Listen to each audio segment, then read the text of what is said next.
Welcome to Altaf audio book FM. Episode 11 से 20, नई शुरुआत पुराने साए। सीजन 2। रायचंद ग्रुप की नई संरचना अब एक आदर्श मॉडल बन चुकी थी। आरव, अनन्या, समीर और विवेक अब एक नई ऊर्जा के साथ जुड़ चुके थे, पर समय कभी ठहरता नहीं। जैसे ही एक अध्याय पूरा हुआ, जिंदगी ने एक और पन्ना खोल दिया। अंतर्राष्ट्रीय कारोबार की दुनिया, जहां प्रतिस्पर्धा सिर्फ पैसे की नहीं, पहचान और सत्ता की भी होती है, अब वहीं से कहानी फिर से करवट लेने वाली थी। लंदन से आया न्योता। एक सुबह आरव को एक मेल मिला। ब्रिटेन की एक मल्टीनेशनल टेक फर्म एपेक्स क्रोनोस्कॉप ने रायचंद ग्रुप को एक स्ट्रैटेजिक पार्टनरशिप के लिए आमंत्रित किया था। इस मेल में खास बात यह थी कि कंपनी ने केवल एक नाम पर जोर दिया था, we invite mister Aarav Raichand and his creative partner Ms Ananya Roy personally. Aarav चुपचाप मुस्कुराया। अनन्या, जो अभी अभी चाय बनाकर आई थी, वो इस मुस्कान का मतलब नहीं समझ पाए। कोई खास बात? अनन्या ने पूछा। हाँ, एक नई कहानी का दरवाज़ा खुल रहा है, आरव ने जवाब दिया। लंदन की उड़ान। अनन्या और आरव ने 7 दिन बाद लंदन के लिए उड़ान भरी। समीर और विवेक ने कंपनी की देखरेख भारत में अपने हाथ में ले ली। लंदन एयरपोर्ट पर उन्हें रिसीव करने आए थे एक युवा बिजनेस टाइकून, डैनियल वॉकर, और उनकी असिस्टेंट, एक भारतीय मूल की खूबसूरत महिला, माया चोपड़ा। माया की आंखों में जो गहराई थी, उसमें कोई पुराना दर्द छुपा था, जिसे आरव ने तुरंत महसूस कर लिया। आपका स्वागत है, माया ने अनन्या की ओर देखते हुए कहा। हम आपकी कला से पहले ही प्रभावित हैं। अनन्या ने मुस्कुराकर कहा, अब देखना है, व्यवसाय भी प्रभावित होता है या नहीं। एपेक्स क्रोनोस की असल मंशा। बैठक के दौरान आरव को आभास हुआ कि डैनियल सिर्फ पार्टनरशिप नहीं चाहता, वह रायचंद ग्रुप को अधिग्रहित करने का इरादा रखता है। हमारे पास टेक्नोलॉजी है, आपके पास भारत का सबसे बड़ा नेटवर्क। ये गठबंधन नहीं, अधिग्रहण हो सकता है, डैनियल ने साफ कहा। आरव शांत रहा। उसने अनन्या की ओर देखा। तो आप हमें खरीदना चाहते हैं? पर एक बात जान लीजिए, हम बिकने वालों में से नहीं, अनन्या ने बिना झिझक कहा। माया की आंखों में एक चमक आई, जैसे वह पहली बार किसी महिला को डैनियल से इस आत्मबल से बात करते देख रही थी। अतीत का जहर। अगली शाम माया ने अनन्या को एक निजी चाय के लिए आमंत्रित किया। वहीं माया ने अनन्या को बताया कि वह कभी भारत में रहती थी और डैनियल ने उसे एक अनुबंध में बांधकर विदेश भेजा था। उसकी कला, उसकी पहचान, सब छीन लिया गया था। अब आप वही उम्मीद हैं जो उसे रोक सकती है, माया ने कहा। अनन्या ने धीरे से उसका हाथ थामा। हम सिर्फ बिजनेस नहीं करने आए, कुछ अधूरी लड़ाइयां भी पूरी करनी हैं। खेल के नए मोहरे। डैनियल ने मीडिया में एक प्रेस रिलीज जारी की जिसमें लिखा था कि रायचंद ग्रुप अब एपेक्स क्रोनोस के साथ विलय की प्रक्रिया में है। ये बिना आरव की सहमति के हुआ। आरव भड़का नहीं, बल्कि चुपचाप एक प्रेस कॉन्फ्रेंस बुला ली। वहां उन्होंने ऐलान किया, हम कोई विलय नहीं कर रहे, बल्कि हम खुद एक नए वेंचर की घोषणा कर रहे हैं, रायचंद ग्लोबल ट्रस्ट, जो पूरे यूरोप में स्वतंत्र रूप से कार्य करेगा। पूरा मीडिया चौंक गया और डैनियल तिलमिला गया। एक बंधन, कई रिश्ते। रात को होटल की छत पर आरव और अनन्या अकेले बैठे थे। शहर की रोशनी उनके चेहरों पर हल्की परछाइयां डाल रही थी। तुम जानती हो, ये सब आसान नहीं होगा, आरव ने कहा। मुझे तो तुम भी आसान नहीं लगे थे, फिर भी प्यार कर बैठी, अनन्या ने मुस्कुराकर कहा। आरव ने उसका हाथ थाम लिया। इस बार हार भी अगर होगी तो साथ में होगी। माया की विद्रोह। माया ने अब तय कर लिया था, वह डैनियल की छाया से बाहर निकलेगी। उसने अपनी कंपनी की सारी इन्फॉर्मेशन आरव और अनन्या को दी। उसमें कई ऐसे दस्तावेज थे जो साबित करते थे कि डैनियल कई देशों में टैक्स चोरी और डेटा चोरी में शामिल था। अब आप इसे मीडिया में उजागर कर सकते हैं, माया ने कहा। अनन्या ने कहा, या फिर इससे उसका गेम खत्म कर सकते हैं, बिना कोई बम गिराए। अगली सुबह आरव और अनन्या ने डैनियल को मीटिंग के लिए बुलाया। उन्होंने उसे 2 विकल्प दिए। 1, या तो वो खुद ही कंपनी से पीछे हट जाए। 2, या फिर आने वाले सप्ताह में उसकी कानूनी और मीडिया में बर्बादी हो जाए। डैनियल के चेहरे से रंग उड़ गया। उसने दस्तावेज देखे और आखिरकार कहा, तुम जीत गए, लेकिन यह आखिरी बार नहीं था। आरव ने कहा, हम जीतने नहीं, सही करने आए थे। तुम भी सीख सकते हो। लंदन से वापस लौटने की तैयारी थी। माया एयरपोर्ट तक उन्हें छोड़ने आई। अब वह स्वतंत्र थी, अपने नाम से, अपने काम से और अपनी पहचान से। आप दोनों को देखकर यकीन होता है कि सही लोग कभी झुकते नहीं, माया ने कहा। अनन्या ने गले लगाते हुए कहा, अब तुम भी उन सही लोगों में शामिल हो। विमान में बैठे जब भारत लौटने की घड़ी आई, अनन्या ने आरव से पूछा, अब आगे क्या? आरव ने उसकी आंखों में देखा और मुस्कुराकर कहा, अब एक नया सपना, हमारी पहचान का, हमारे सच का, और उस दुनिया का जो प्यार से चलती है, डर से नहीं। एपिसोड 12, चौथा चेहरा। लंदन की लड़ाई जीतने के बाद जब आरव और अनन्या भारत लौटे, उन्हें लगा था अब कुछ समय की शांति मिलेगी। लेकिन उन्हें नहीं पता था कि जिस तूफान को वे पीछे छोड़कर आए हैं, उससे बड़ा एक और चुपचाप उनके इंतजार में था। और इस बार दुश्मन कोई बाहरी नहीं था, वह तो बहुत करीब का, बहुत पुराना और बहुत खतरनाक था। वापसी पर सन्नाटा। मुंबई एयरपोर्ट से बाहर निकलते ही आरव और अनन्या को प्रेस का एक अजीब सा सन्नाटा मिला। आमतौर पर उनकी वापसी पर मीडिया का तांता लगा रहता था, लेकिन इस बार कोई नहीं। घर पहुंचते ही समीर और विवेक पहले से मौजूद थे। उनके चेहरे पर चिंता साफ झलक रही थी। तुम्हें कुछ नहीं पता ना? समीर ने कहा। क्या हुआ है? अनन्या ने तुरंत पूछा। रायचंद ग्रुप की इंटरनल ऑडिट लीक हो गई है। मीडिया में खबरें हैं कि हम टैक्स चोरी, डेटा ब्रीच और फर्जी निवेश में शामिल हैं। आरव चुप रहा। विवेक बोला, और सबसे बड़ी बात, रिपोर्ट में एक नाम है जिसने सबूतों को फॉरवर्ड किया। नाम है करण मेहरा। करण, पुराना दोस्त नया दुश्मन। करण, रायचंद ग्रुप का एक पूर्व को फाउंडर, जिसे आरव ने सालों पहले एक विवाद के बाद कंपनी से बाहर कर दिया था। अनन्या ने पूछा, ये करण आखिर कौन है? आरव ने कहा, मेरे कॉलेज का दोस्त, मेरा भाई, और शायद अब मेरा सबसे बड़ा दुश्मन।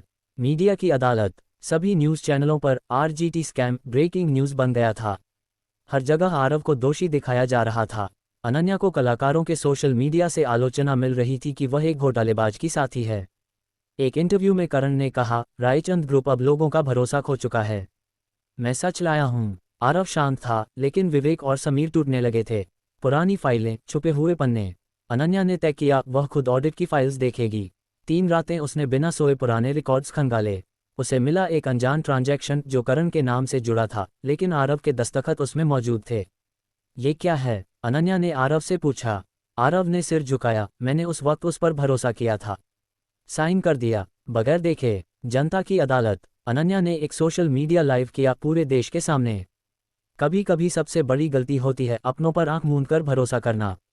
और आरव की यही गलती थी। पर अब वो हर दस्तावेज खुद पढ़ेगा, हर सच खुद बोलेगा। उसकी ईमानदारी ने जनता का रुख मोड़ा। लोग अब सच्चाई को जानना चाहते थे, न कि बस अफवाहों को मानना। करण का अगला कदम। करण ने एक और चाल चली, रायचंद ग्रुप के पुराने शेयर होल्डर्स को खरीदना शुरू कर दिया। उसका मकसद था बोर्ड पर 2/3 बहुमत हासिल कर लेना और फिर कंपनी पर पूरा कब्जा। समीर ने कहा, अगर उसने ये कर लिया तो हमारी सारी मेहनत खत्म हो जाएगी। आरव ने मुस्कुराकर कहा, खेल अब असली शुरू हुआ है। Plan red Phoenix. विवेक, जिसने खुद तकनीकी स्ट्रैटेजी बनाई थी, अब आरव और अनन्या के साथ बैठकर प्लान रेड फीनिक्स लेकर आया। कंपनी का डिजिटल ट्रांजिशन, जिसमें AI based audit tracking, open accounting और ब्लॉकचेन पारदर्शिता होगी। हम सच छुपाएंगे नहीं, हम सच को सबसे सामने रखेंगे, आरव ने कहा। अनन्या ने कहा, सच बोलना ही आजकल की सबसे बड़ी क्रांति है। करण की सच्चाई सबके सामने। अनन्या और माया ने मिलकर एक डॉक्यूमेंट्री बनाई, द बिट्रेयर विदिन, जिसमें करण के पिछले 8 सालों की कहानी, अंतर्राष्ट्रीय धोखाधड़ी और फर्जी कंपनियों की परतें खोली गईं। डॉक्यूमेंट्री वायरल हो गई। भारत ही नहीं, लंदन और अमेरिका में भी इसे लेकर जांच शुरू हो गई। Board meeting. आखिरी दांव। बोर्ड मीटिंग में जब करण अपना दावा पेश करने आया तो उसे पता चला कि उसकी खरीदी गई हिस्सेदारी अवैध घोषित कर दी गई है, क्योंकि उसने शेल कंपनी से खरीद की थी। आरव ने कहा, तुम्हारी चालें तुम्हारे ही पिंजरे में बदल गईं, करण। करण चुप था। पहली बार। जीत नहीं, जवाबदारी। बोर्ड मीटिंग के बाद मीडिया आरव से प्रतिक्रिया मांग रही थी। क्या आपको लगता है आप जीत गए? एक रिपोर्टर ने पूछा। आरव ने कहा, ये जीत नहीं, ये जिम्मेदारी है। हम सच का रास्ता चुनते हैं, चाहे उसमें कांटे हों या खंजर। रात को छत पर वही पुरानी चाय, वही पुराने जज्बात। अनन्या ने कहा, अब क्या आने वाला है? आरव ने मुस्कुरा कर कहा, अब कहानी आगे बढ़ेगी, उस रास्ते पर जहां हम खुद रास्ता बनाएंगे। एपिसोड 13, कला और कीमत। रायचंद ग्रुप ने अपनी साख बचा ली थी। आरव और अनन्या अब भारत के सबसे चर्चित जोड़ों में गिने जाने लगे। लेकिन प्यार की कहानी वहीं नहीं रुकती जहां लोग सोचते हैं। असल इम्तहान तब शुरू होता है जब दो दिलों के बीच जिंदगी अपने रास्ते अलग अलग खींचती है। एक ओर रायचंद ग्रुप का अंतर्राष्ट्रीय विस्तार, दूसरी ओर अनन्या के सपनों को मिला ऐसा प्रस्ताव जो उसके रिश्ते और उसकी पहचान दोनों को चुनौती देने वाला था। पेरिस से निमंत्रण। एक सुबह अनन्या के मेल बॉक्स में एक मेल चमक रहा था। ल Louvre international residency final shortlist. यह मेल फ्रांस के प्रतिष्ठित लूव्र म्यूजियम की तरफ से था। उन्हें अनन्या की पेंटिंग्स की सीरीज इतनी पसंद आई कि उन्हें 1 साल की रेजिडेंसी का न्योता दिया गया था पेरिस में। अनन्या ने कंप्यूटर स्क्रीन देखते हुए सांस रोकी। आरव उसके पीछे खड़ा था, चुपचाप। तुम्हें जाना चाहिए, उसने धीरे से कहा। पर तुम और ग्रुप का ये नया चैप्टर, तुमने मुझे खुद बनने दिया, अब बारी तुम्हारी है। तैयारी और डर। एक तरफ अनन्या की आंखों में एक सपना जाग रहा था, दूसरी तरफ उसकी रातों की नींद उड़ गई थी। हर रोज वह सोचती, क्या 1 साल की दूरी उनकी जिंदगी में कुछ बदल देगी? क्या इतना लंबा फासला उनके रिश्ते में दरार डाल सकता है? आरव उसके हर डर का जवाब बिना शब्दों के देता रहा, हर शाम की चाय, हर रात की बातों में। लेकिन जब टिकट बुकिंग की बारी आई, अनन्या ठिठक गई। क्या तुम वादा कर सकते हो कि मैं लौटूं तो सब वैसा ही हो? आरव ने उसका हाथ थाम कर कहा, मैं नहीं, हमारा प्यार करेगा। विदाई की शाम, पैकिंग के बीच आरव ने अनन्या के लिए एक छोटा सा गेट टुगेदर रखा, सिर्फ करीबी दोस्तों के लिए। समीर, विवेक, माया, सब ने अनन्या को शुभकामनाएं दी। माया ने कहा, पेरिस जाने का सपना तो मेरा भी था, लेकिन शायद तुम मेरे हिस्से की उड़ान भी भरोगी। अनन्या ने चुपचाप मुस्कुराकर कहा, हम सब अपनी उड़ानों के रास्ते खुद बनाते हैं। पेरिस की पहली सुबह। पेरिस का आसमान कुछ अलग था, नीला नहीं, जैसे नीले के भी कई भाव हों। अनन्या ने अपने कमरे की खिड़की से देखा, नीचे सीन नदी बह रही थी। उसके कमरे में सफ़ेद कैनवास थे, रंग थे, ब्रश थे और अकेलापन था। पहली बार वो अपने सपने के इतना करीब थी और पहली बार उसे अकेलेपन का असली स्वाद मिला। फ़ोन और फासला। रोज़ रात को आरव का कॉल आता था, लेकिन अब बातों में पहले जैसी ऊर्जा नहीं थी। टाइम जोन, थकान और अनजाने डर उनके बीच आकर बैठने लगे थे। एक दिन आरव का कॉल नहीं आया। अनन्या ने बार बार फ़ोन देखा, लेकिन कुछ नहीं। उस रात उसने एक कैनवास पर सिर्फ काले रंग से एक लड़की की परछाई बनाई, उसका नाम रखा, वेटिंग। नई पहचान, नया आकर्षण। लूव्र में रेजिडेंसी के दौरान अनन्या की मुलाकात हुई, जेवियर ब्लैंक से, एक फ्रेंच आर्टिस्ट जो अपनी पेंटिंग्स में सिर्फ मौन का उपयोग करता था। वह गूंगा था, लेकिन उसकी आंखों में शब्दों की एक अलग भाषा थी। जेवियर को अनन्या की कला में भारतीयता की परतें पसंद आईं, और अनन्या को जेवियर की शांति में एक गहराई मिली जो उसे आकर्षित करने लगी। आरव की उलझन। भारत में रायचंद ग्रुप का विस्तार दुबई और सिंगापुर तक पहुंच चुका था, लेकिन आरव का ध्यान बंटा हुआ था। उसके पास सब कुछ था, बस अनन्या की आवाज़ अब बहुत दूर लगने लगी थी। समीर ने कहा, तू खुद को खो रहा है यार, कहीं ऐसा न हो कि बहुत आगे बढ़कर पीछे कुछ छूट जाए। आरव ने पहली बार अनन्या को लिखने का मन बनाया, हाथ से खत में। वो खत, अनन्या, हर रात तुम्हारी आवाज़ अब रेडियो सी लगती है, मधुर लेकिन रिकॉर्ड की हुई। तुम्हारा सपना पूरा हो रहा है और मेरा मन खाली हो रहा है, पर मैं जानता हूँ हर कलाकार को उसका एकांत चाहिए, और हर प्रेम को उसका धैर्य। अगर हमारी कहानी में सच है तो ये दूरी सिर्फ एक विराम होगी, पूर्ण विराम नहीं।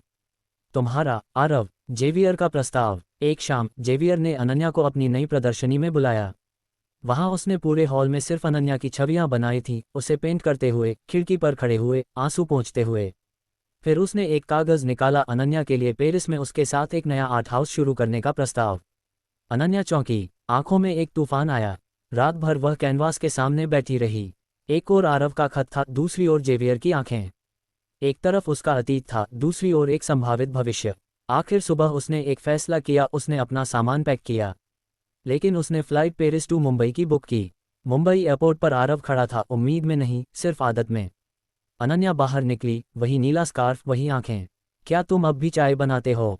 उसने पूछा। आरव की आंखों में जो नमी थी वो जवाब से ज्यादा थी।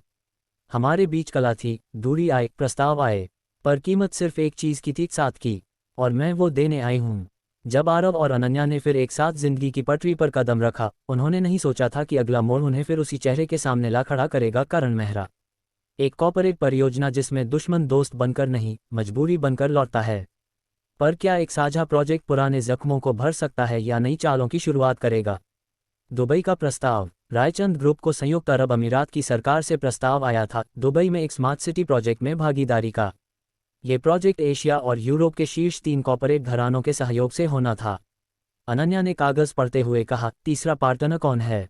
विवेक ने कागज़ पलटते हुए जवाब दिया, केम एंटरप्राइज, करण मेहरा की कंपनी। एक सन्नाटा कमरे में फैल गया।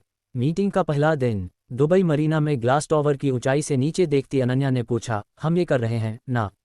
आरव ने कहा, साझेदारी अगर सोच समझकर हो तो दुश्मनी से बड़ी ताकत बनती है। और करण को अंडर एस्टिमेट करना, पिछली गलती दोहराना होगा। मीटिंग रूम में करण, वही पुराना तेज लेकिन अब और भी चमकदार। उसके साथ एक नई टीम थी, एक नई एटीट्यूड, मगर आंखों में वही पुरानी चालाकी। करण ने हाथ बढ़ाते हुए कहा, शायद वक्त ने हमें फिर साथ बैठने का मौका दिया है, आरव। आरव ने ठंडी मुस्कान के साथ हाथ मिलाया, और समय ही तय करेगा कि यह साथ कहाँ तक जाएगा। अनुबंध और शर्तें। प्रोजेक्ट की जिम्मेदारियां 3 हिस्सों में बंटीं। रायचंद ग्रुप, तकनीकी इंफ्रास्ट्रक्चर। केम एंटरप्राइज, वित्तीय निवेश और networking. Louvre art collective, Ananya का नया उपक्रम, सांस्कृतिक और सार्वजनिक आर्ट डिज़ाइन। क्या मैं और करण दोनों एक ही काउंसिल में होंगे? अनन्या ने पूछा। हाँ, विवेक ने कहा, और तुम्हें दोनों के बीच सामंजस्य बनाकर चलाना होगा। अनन्या ने मन ही मन कहा, ये साझेदारी जितनी दिखती है उससे कहीं ज़्यादा पेचीदा होगी। पुराने घाव, नई बातें। करण ने एक शाम अकेले में अनन्या से कहा, पेरिस की प्रदर्शनी में तुम्हारा काम देखा था। अच्छा लगा, लेकिन आश्चर्य नहीं हुआ, तुम हमेशा स्टार थीं। अनन्या ने सहज पर सख्त लहजे में कहा, शुक्रिया, लेकिन तारीफ से ज़्यादा ईमानदारी की ज़रूरत है इस प्रोजेक्ट को। करण ने मुस्कुराकर जवाब दिया, मैंने अपनी गलतियों से सीखा है। पर सीखा क्या, ये तो वक्त बताएगा। मीडिया और माहौल। मीडिया में हेडलाइन चलने लगी, पुराने दुश्मन अब साझेदार, दुबई में इंडियन टाइटंस का रियूनियन। रिपोर्टर्स ने पूछा, क्या ये दोस्ती है या मजबूरी? आरव ने जवाब दिया, हम दुश्मन नहीं थे, हम बस अलग रास्तों के यात्री थे। अब रास्ता मिला है तो मिलकर चलने की कोशिश करेंगे। करण ने कहा, और कोशिश में ही नीयत दिखती है। प्रोजेक्ट की चुनौतियां। पहली दिक्कत आई जब निवेश की पहली किश्त देरी से आई केएम एंटरप्राइज की तरफ से। विवेक ने बताया, करण की टीम का कहना है कि कोई इंटरनल फंड ट्रांसफर में समस्या है। अनन्या ने कहा, या तो उनके पास फंड नहीं, या फिर ये किसी रणनीति का हिस्सा है। आरव ने ठंडे स्वर में कहा, हर चाल का जवाब समय से पहले नहीं, सही समय पर दिया जाता है। करण की चाल। एक सप्ताह बाद पता चला कि करण ने एक फ्रांसीसी कंसोर्टियम के साथ बैकडोर डील की थी, एक वैकल्पिक निवेश समझौता जिससे रायचंद ग्रुप को दरकिनार करने की योजना थी। समीर बोला, ये तो साफ धोखा है। आरव ने चुपचाप वह रिपोर्ट पढ़ी और बोला, करण अब भी पुराने तरीके से खेल रहा है। पर हमें नया दांव खेलना है। अनन्या की कला, आरव का दांव। अनन्या ने कला प्रदर्शनी के जरिए स्थानीय संस्कृति को इतना प्रमोट किया कि यूएई सरकार ने रायचंद ग्रुप को पीपल्स पार्टनर घोषित कर दिया, एक मान्यता जो उन्हें वैधानिक रूप से प्राइम डेवलपमेंट रोल में लाकर खड़ा कर देती थी। दूसरी ओर आरव ने फ्रांसीसी बैंक के साथ करण की डील की कानूनी खामियां सामने रखीं और उसका वैधता प्रमाण रद्द करवा दिया। करण को अब मजबूरन पुराने समझौते पर लौटना पड़ा, लेकिन इस बार शर्तें बदली हुई थीं। दोस्ती या हार। करण ने एक रात आरव को फोन किया, इस बार भी तुम जीत गए। आरव ने कहा, ये कोई खेल नहीं था करण, ये भरोसे का इम्तहान था जो तुमने फिर से गंवा दिया। करण चुप रहा, शायद पहली बार आत्मचिंतन में। एक नई शुरुआत। प्रोजेक्ट लॉन्च के दिन दुबई के रॉयल पैलेस में अनन्या की मूर्तियां और डिज़ाइन प्रदर्शित हुए। लोग उसकी कला में भारतीयता और आधुनिकता की संगति देखकर मंत्रमुग्ध थे। आरव ने अनन्या से कहा, तुम्हारी कला ने जो किया वो हम कारोबारी कभी नहीं कर सकते थे। अनन्या ने मुस्कुराकर कहा, कला और कारोबार जब मिलते हैं तभी सच्ची संस्कृति बनती है। रात के आसमान में आतिशबाजियां थीं। दुबई की मरीना में यॉट पर बैठकर आरव और अनन्या साथ थे। अब क्या अगला प्रोजेक्ट होगा? अनन्या ने पूछा। आरव ने उसकी आंखों में देखते हुए कहा, एक घर जिसमें कॉर्पोरेट की साजिशें न हो, सिर्फ सुकून हो। एपिसोड 15, रिश्तों की जड़ें। सपनों की सिटी दुबई से लौटने के बाद आरव और अनन्या को लगा कि अब सब कुछ स्थिर हो चला है। मगर कभी कभी शांत जल के नीचे पुराने तूफान छिपे होते हैं। इस बार तूफान लाने वाली थी माया।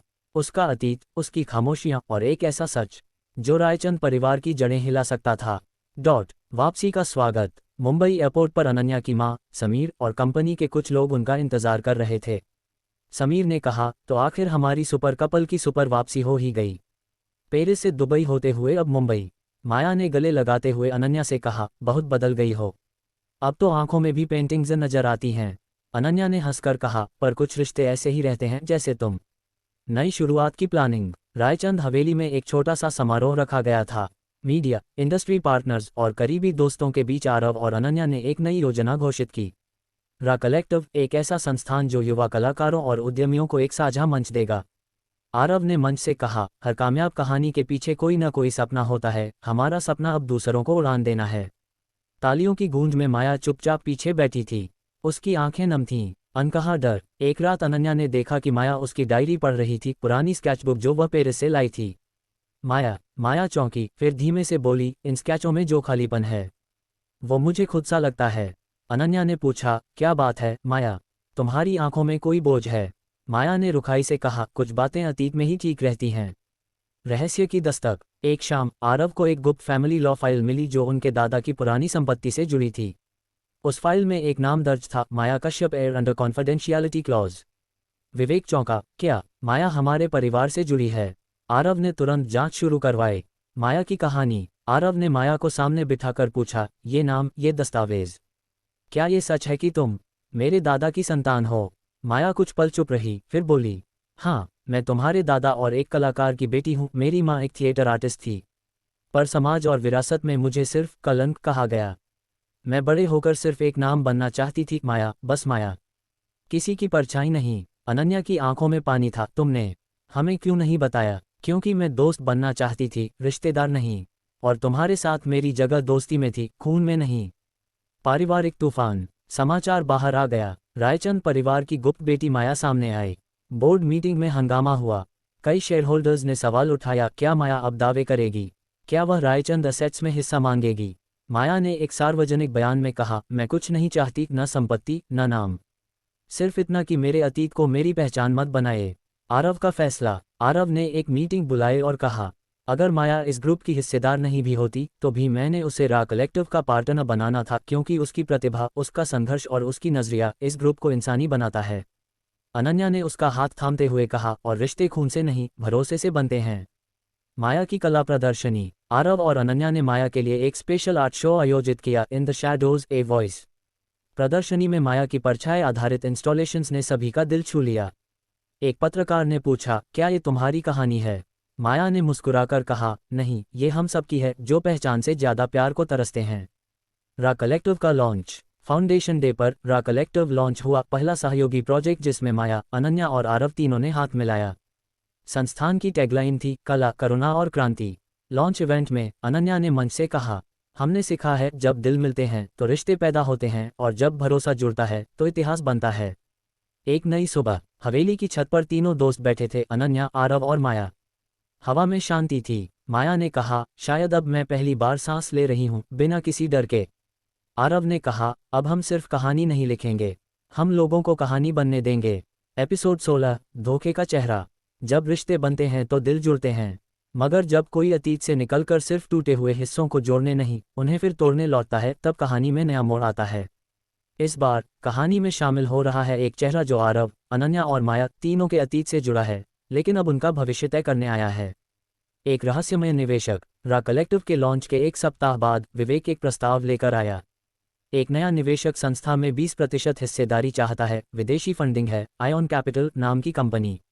आरव ने फाइल पढ़ते हुए कहा, आयॉन, ये नाम कहीं सुना है। अनन्या को भी कुछ असहज महसूस हुआ। बोर्ड में उनके प्रतिनिधि का नाम है विवान आहूजा। माया के हाथ से पानी का ग्लास छूट गया। माया का अतीत। माया चुपचाप कमरे से बाहर निकल गई। अनन्या उसके पीछे भागी। माया, तुम जानती हो उसे? हाँ, विवान मेरा पुराना कॉलेज फ्रेंड था, और मेरी पहली मोहब्बत भी। लेकिन वो सिर्फ मेरा नहीं था, वो मेरा सपना, मेरी सबसे बड़ी गलती और सबसे गहरा जख्म था। आरव ने पूछा, अब वो क्यों वापस आया है? माया बोली, क्योंकि जब मैंने उसे छोड़ा, वो सब कुछ मिटा देना चाहता था, अब शायद वह मेरा नया जीवन मिटाने आया है। पहली मुलाकात। रा कलेक्टिव के ऑफिस में एक दोपहर, विवान आहूजा दाखिल हुआ। 3 चीजें साफ थीं, उसकी चाल में कॉन्फिडेंस था, आंखों में हिसाब और मुस्कान में जहर। वो माया की ओर देखकर बोला, हाय माया, मैं फिर से तुम्हारी दुनिया में आया हूं, एक हिस्सेदार बनकर। आरव ने कहा, हिस्सेदार बनने के लिए भरोसा जरूरी होता है।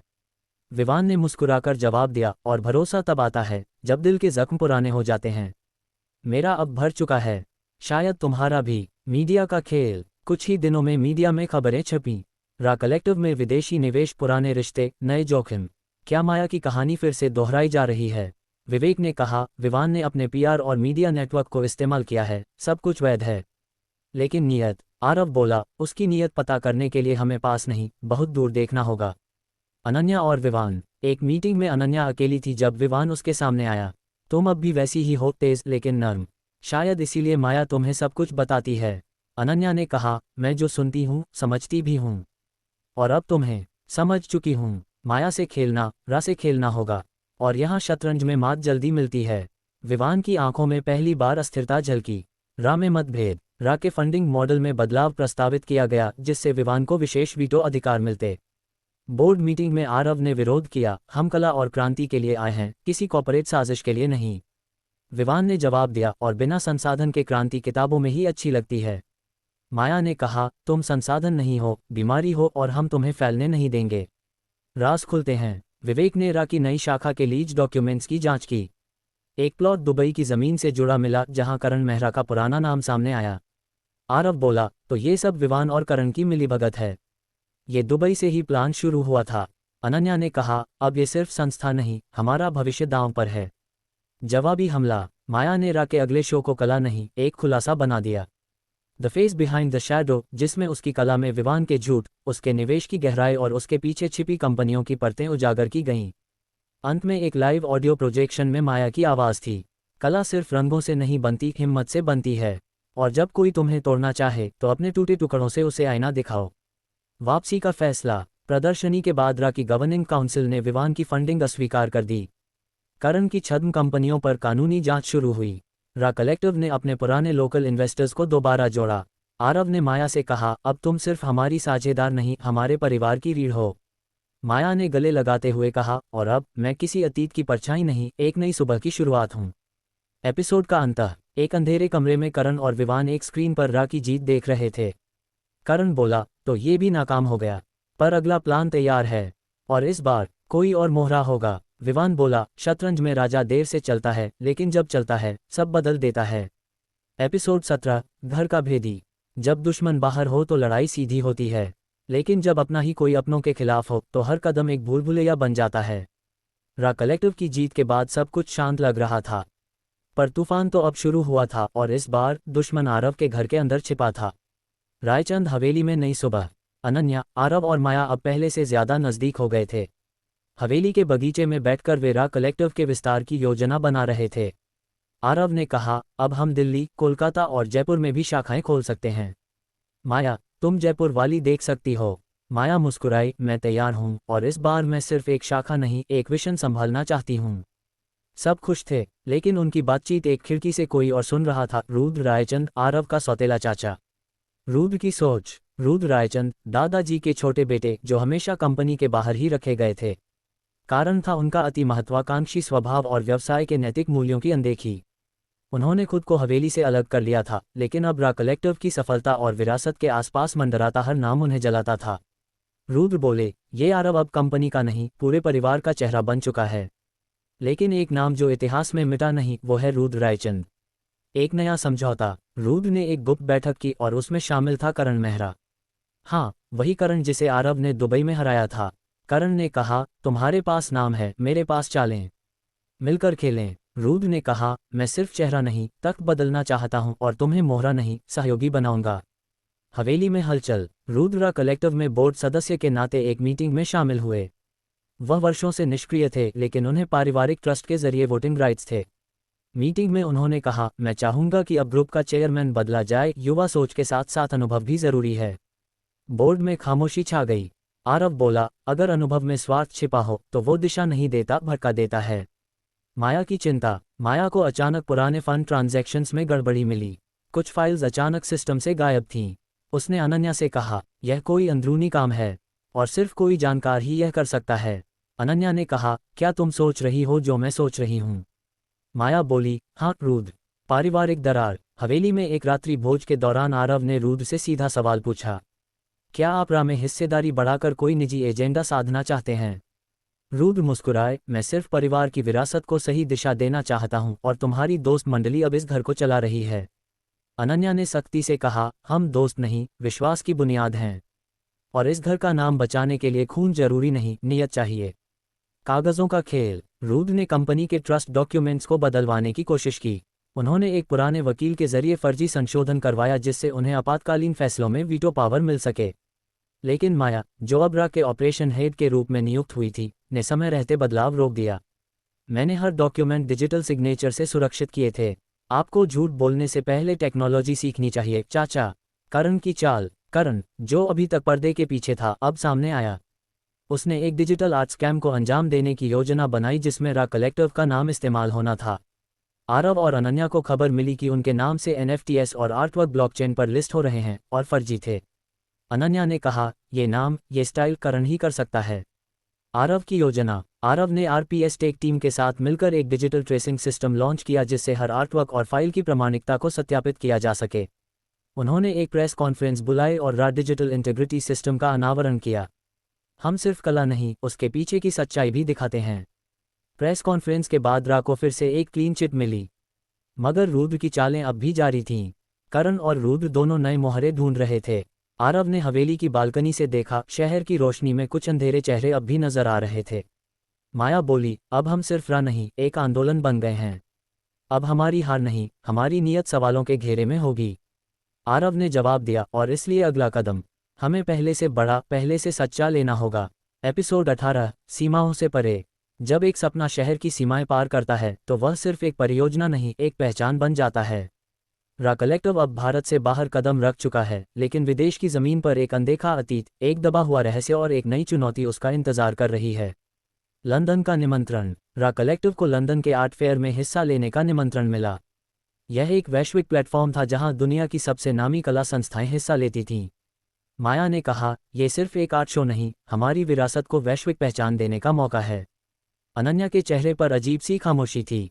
आरव ने पूछा, क्या बात है, तुम लंदन क्यों नहीं जाना चाहती? अनन्या ने धीमे से कहा, क्योंकि लंदन में मेरी पुरानी पहचान दफन है और मैं नहीं चाहती कि वो लौटे। अनन्या का अतीत। लंदन पहुंचने से पहले अनन्या ने माया को सब कुछ बता दिया। मैंने लंदन में 5 साल पहले एक गो में काम किया था, लेकिन वहां मैंने एक बड़ा घोटाला उजागर किया था। उसकी वजह से कुछ ताकतवर लोग जेल गए। मैं चुपचाप देश लौट आई। अब अगर रा कलेक्टिव वहां नाम कमाता है, वो लोग फिर सतर्क हो जाएंगे। माया बोली, लेकिन डर के आगे नहीं, सच के साथ ही नाम कमाया जाता है। हम पीछे नहीं हटेंगे। लंदन आगमन। लंदन में रा का स्टॉल सबसे अनोखा और भारतीयता से परिपूर्ण था। बांधनी कला, कैलीग्राफी, डिजिटल म्यूरल्स और एक्सपीरियंस के साथ एक दिल छू लेने वाला प्रदर्शन। पहली ही शाम को एक व्यक्ति स्टॉल पर आया, लंबा, सफ़ेद कोट, अंग्रेजी एक्सेंट। अनन्या का चेहरा पीला पड़ गया। वो है हावर्ड डेलरॉय, वो एनजीओ स्कैम का मुख्य आरोपी था जिसे बेल मिल गई थी। खतरनाक आमंत्रण। हावर्ड ने अनन्या को एक बिजनेस डिनर का निमंत्रण भेजा। संदेश में लिखा था, old memories and new business, let's talk. Aarav गुस्से से बोला, ये सिर्फ बातचीत नहीं, ये एक जाल है। माया ने सुझाव दिया, हमें कैमरा और रिकॉर्डिंग तैयार करनी चाहिए, अगर वो कुछ भी गलत बोले हम उसे कोर्ट में फिर से ला सकते हैं। जासूसी और साजिश। रा के लंदन स्टॉल पर कुछ तकनीकी गड़बड़ियां हुई। ऑडियो डिस्प्ले खुद से एक्टिव हो रहा था और इंटरैक्टिव स्टेशनों से डाटा गायब हो रहा था। विवेक ने कहा, यह कोई डिजिटल हैकिंग है और ये अंदरूनी एक्सेस से ही हो सकता है। आरव को शक हुआ कि कोई स्टाफ सदस्य बिक चुका है।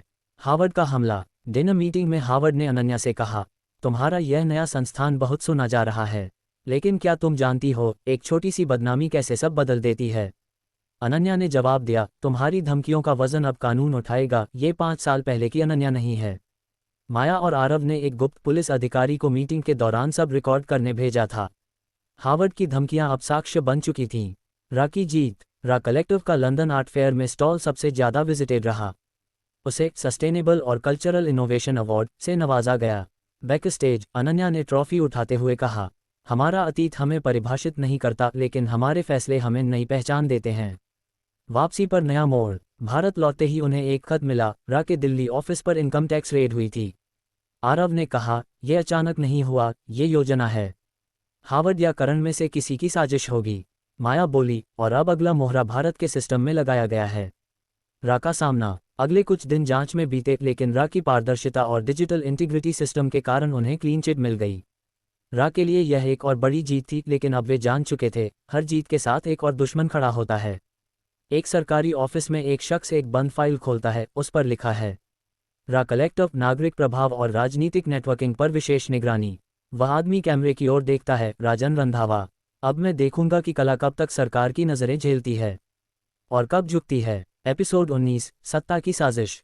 रा कलेक्टिव अब केवल एक कला संस्थान नहीं रहा, वह एक आवाज़ बन गया है, बदलाव की, विरोध की, संस्कृति की। लेकिन जब कोई आवाज़ इतनी ऊंची हो जाती है कि सत्ता तक पहुंचती है, तो सत्ता उसे दबाने का तरीका ढूंढती है। इस बार वह तरीका है राजन रंधावा।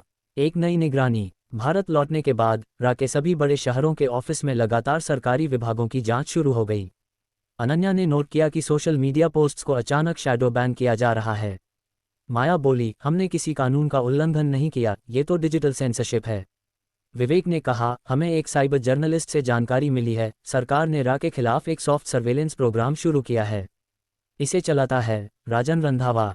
राजन रंधावा का परिचय। राजन एक पूर्व आईएएस अधिकारी है जो अब नीति आयोग की एक संस्कृति विकास समिति का चेयरमैन है। उसका उद्देश्य था भारतीय सांस्कृतिक मूल्यों को विदेशी प्रभाव से बचाना। लेकिन रा जैसी संस्था जो समावेश और प्रगतिशील विचारों की हिमायती थी, उसे खटकती थी। राजन ने एक प्रेस बयान में कहा, हमें ये तय करना होगा कि कला हमारे समाज को दिशा दे रही है या गुमराह कर रही है। रा कलेक्टिव जैसी संस्थाओं की समीक्षा आवश्यक है। आंतरिक डर और टीम में मतभेद। रा की टीम दो भागों में बंटने लगी थी, एक जो खुलकर लड़ना चाहती थी और दूसरी जो अपनी छवि और फंडिंग को लेकर चिंतित थी। अनन्या ने टीम मीटिंग में कहा, हम लड़ाई नहीं चाहते, लेकिन अगर हमें चुप रहना पड़े तो हम वो नहीं रहेंगे जो हमने बनने की कसम खाई थी। माया बोली, हर संस्था को एक मूल्य तय करता है और हमारा मूल्य है अभिव्यक्ति की स्वतंत्रता। मीडिया की भूमिका। न्यूज़ चैनल्स पर डिबेट शुरू हो गए। क्या रा कला की आड़ में राजनीति कर रहा है? रा में विदेशी फंडिंग कितनी पारदर्शी है? एक न्यूज़ डिबेट में माया को बुलाया गया, जहां राजन के प्रतिनिधि ने कहा, रा भारत के मूल्यों का प्रतिनिधित्व नहीं करता। माया ने जवाब दिया, रा भारत के उन मूल्यों का प्रतिनिधित्व करता है जो संविधान में लिखे गए हैं, विविधता, स्वतंत्रता और न्याय। राजन की गुप्त योजना। राजन ने संस्कृति मंत्रालय के जरिए एक नया अधिनियम तैयार कराया, कला संस्थाओं की प्रामाणिकता और पारदर्शिता अधिनियम कावा। यह अधिनियम रा जैसी संस्थाओं को हर नए आर्ट प्रोजेक्ट के लिए सरकारी अनुमोदन लेने को बाध्य करता था। राजन ने अधिकारियों से कहा, अगर हम विचारों को नहीं रोक सकते तो उन्हें प्रक्रियाओं में उलझा देंगे। योजक चिन्ह, योजक चिन्ह, योजक चिन्ह। आरव की प्रतिक्रिया। रा की अगली प्रदर्शनी अनहर्ड इंडिया थी, जिसे अब कावा एक्ट के तहत रोका जा सकता था। आरव ने कहा, हमें इस बार कला से जवाब देना है, विरोध नहीं, प्रस्तावना। हर स्टेटमेंट में एक सच्चाई होनी चाहिए जो कानून से भी बड़ी लगे। अनहर्ड इंडिया की रात। प्रदर्शनी के दिन हजारों लोग रा के दिल्ली सेंटर में एकत्रित हुए। हर चित्र, हर इंस्टॉलेशन में भारत की अनसुनी कहानियां थीं, आदिवासी संगीत, LGBTQ जोड़ कथा, ग्रामीण नारी नायक, किसान बच्चों की पेंटिंग। इस बार हर चित्र के नीचे संविधान की एक धारा लिखी गई थी। माया ने मंच से कहा, अगर आपको लगता है कि ये कहानियां आपके कानूनों के खिलाफ हैं तो फिर शायद आपको अपने कानून दोबारा पढ़ने चाहिए। रा पर केस। राजन ने कावा के उल्लंघन में रा के खिलाफ कानूनी कार्यवाही शुरू की। उनकी दलील थी, संस्थाओं को संस्कृति पर एकाधिकार नहीं देना चाहिए। मगर इस बार देश भर के कलाकार, लेखक, पत्रकार और युवा रा के साथ खड़े हो गए। सोशल मीडिया पर #StandWithRa ट्रेंड करने लगा। कोर्ट का मोड़। सुप्रीम कोर्ट ने कावा एक्ट की वैधता पर सुनवाई करते हुए कहा, अगर कोई संस्था संविधान के मूल्यों को बढ़ावा देती है तो उसे रोका नहीं जा सकता, चाहे उसके विचार सत्ताधारी विचार से अलग क्यों न हो। रा को क्लीन चिट मिली, लेकिन अब वह सिर्फ एक संस्था नहीं, आंदोलन बन चुका था। राजन रंधावा अकेले अपने ऑफिस में बैठा था, सामने रा की प्रदर्शनी की एक तस्वीर पड़ी थी। वह बुदबुदाया, इस बार जीत गए, लेकिन अगली बार मैं उनकी जड़ों पर वार करूंगा, पहचान पर। एपिसोड 20, जड़ें हिलती हैं। जब कोई संस्था इतनी गहरी हो जाए कि वह लोगों की सोच का हिस्सा बन जाए तो उसे मिटाना असंभव हो जाता है। ऐसे में सत्ता एक और रास्ता चुनती है, उसकी जड़ों पर वार करना। इस एपिसोड में रा कलेक्टिव की नींव, उसके अतीत और अनन्या और आरव की पहचान पर सबसे बड़ा प्रश्न उठाया जाएगा। फाउंडेशन के कागजात। सुप्रीम कोर्ट की जीत के एक हफ्ते बाद रा को एक RTI सूचना का अधिकार के तहत सवाल भेजा गया। क्या रा कलेक्टिव के स्थापना दस्तावेजों में भूमि अधिग्रहण प्रक्रिया वैध थी? क्या ट्रस्ट की मूल फंडिंग पारदर्शी थी? अनन्या घबरा गई। वो रिकॉर्ड उसने खुद तैयार किए थे, लेकिन उसकी जानकारी सीमित थी। विवेक बोला, हमें पुरानी फाइल्स खंगालनी होंगी, ट्रस्ट की नींव तक जाना होगा। रा की नींव की कहानी। अनन्या और आरव को पता चला कि रा का पहला भवन 1995 में बना था। उस वक्त के संस्थापक रणधीर अग्रवाल, जो आरव के पिता के पुराने मित्र थे। लेकिन रिकॉर्ड में रणधीर के दस्तखत के नीचे एक और नाम था, रवि मेहरा। अनन्या ठिठक गई। रवि मेहरा, ये मेरे पापा का नाम है। लेकिन उन्होंने कभी बताया नहीं कि रा की नींव में उनका नाम भी था। पिता से सामना। अनन्या अपने पिता से मिलने गई। घर के शांत कोने में उसने सीधा सवाल किया, क्या आप रा कलेक्टिव के फाउंडर ट्रस्टियों में से एक थे? रवि ने गहरी सांस ली और कहा, हाँ, लेकिन मैंने अपना नाम हटा लिया था, क्योंकि उस वक्त सरकार की नीति से टकराना ठीक नहीं था, और तुम बहुत छोटी थीं। मैं चाहता था कि तुम बिना किसी दबाव के अपने रास्ते पर चलो। अनन्या भावुक हो गई, तो मैं अपनी ही विरासत से अनजान रही। रवि बोले, तुमने इसे अपनी मेहनत से खड़ा किया, सिर्फ खून से नहीं। एक पुराना पत्र। रवि ने एक और राज खोला। उन्होंने रणधीर अग्रवाल से जुड़ा एक खत दिखाया, जिसमें लिखा था, अगर कभी रा पर कोई हमला हो तो उसे इतिहास से जवाब देना, वो ही इसकी रक्षा करेगा। इस पत्र में एक संदर्भ था, Chitrakoot library file #37B। Chitrakoot यात्रा। आरव, अनन्या और माया चित्रकूट गए। वहाँ रा की सबसे पहली वर्कशॉप की रिकॉर्डिंग्स, ऑडियो टेप्स और फंडिंग फाइलें थीं। वहाँ एक वीडियो मिला जिसमें रणधीर अग्रवाल ने कहा, रा कोई संस्था नहीं, ये विरोध की विरासत है। हर बार जब सत्ता हमें दबाएगी, ये आवाज़ बनकर उठेगा। अगर एक दिन ये मिटा दिया जाए तो इसकी नींव में दबे शब्द फिर से रा को जन्म देंगे। राजन की साजिश आगे बढ़ती है। राजन अब एक नया प्रपंच रच चुका था। एक RTI के तहत ये दावा किया गया कि रा की संस्थापक जमीन आदिवासी समुदाय की थी और उसे गलत तरीके से अधिग्रहित किया गया। मीडिया में ये खबर वायरल हो गई। हेडलाइन थी, क्यारा की संस्कृति दूसरों की जमीन पर बनी है। प्रमाण और न्याय। रा की लीगल टीम ने आदिवासी समुदाय के प्रतिनिधियों से मिलकर दस्तावेज निकाले जिसमें लिखा था कि भूमि उन्हें एक सांस्कृतिक संस्था को समर्पित करने के उद्देश्य से दी गई थी। अनन्या ने एक लाइव प्रेस कॉन्फ्रेंस की। हमारी नींव सामूहिक समर्थन पर बनी है, झूठ पर नहीं। अगर किसी को लगता है कि रा को मिटाया जा सकता है तो वो भूल रहा है कि इसे मिटाने की कोशिश आज से नहीं, 30 साल पहले से हो रही है। और हर बार ये और गहराई से उगता है। रा की असली विरासत। प्रेस कॉन्फ्रेंस के बाद एक आदिवासी बुजुर्ग ने मंच पर आकर अनन्या से कहा, तुम्हारी माँ ने यहाँ 25 साल पहले हमारी लड़कियों को पढ़ाना शुरू किया था। हमने रा को अपनी जमीन पर नहीं, अपने दिल पर जगह दी है। अनन्या की आंखें भर आईं। राजन की अंतिम चाल। राजन अब रा को विदेशी प्रभाव का मोहरा कहकर उसके एनजीओ स्टेटस को रद्द करवाने की कोशिश करता है। वो वित्त मंत्रालय से आदेश जारी करवाता है कि रा की सभी विदेशी फंडिंग की जांच हो। इस बीच एक गुमनाम ईमेल रा को भेजा जाता है, अगर तुम रा को बचाना चाहते हो तो सच्चाई के सबसे बड़े हिस्से को उजागर करो, रणधीर अग्रवाल की मौत का कारण। एपिसोड का अंत। रात के समय आरव रा के पुराने ट्रस्ट रूम में एक रैक खोलता है। उसमें एक डायरी मिलती है। उसमें रणधीर अग्रवाल ने अपनी आखिरी पंक्ति लिखी थी, अगर एक दिन रा की आत्मा खो जाए तो मेरी मौत की वजह में उसका पुनर्जन्म छिपा है। आरव ने डायरी को पकड़ा और अनन्या से कहा, अब हमें सिर्फ संस्थान नहीं, सच को बचाना है। और ये सच रणधीर अंकल की मौत में छिपा है। ऐसे ही और एपिसोड देखने के लिए चैनल को सब्सक्राइब करें और वीडियो को लाइक करें।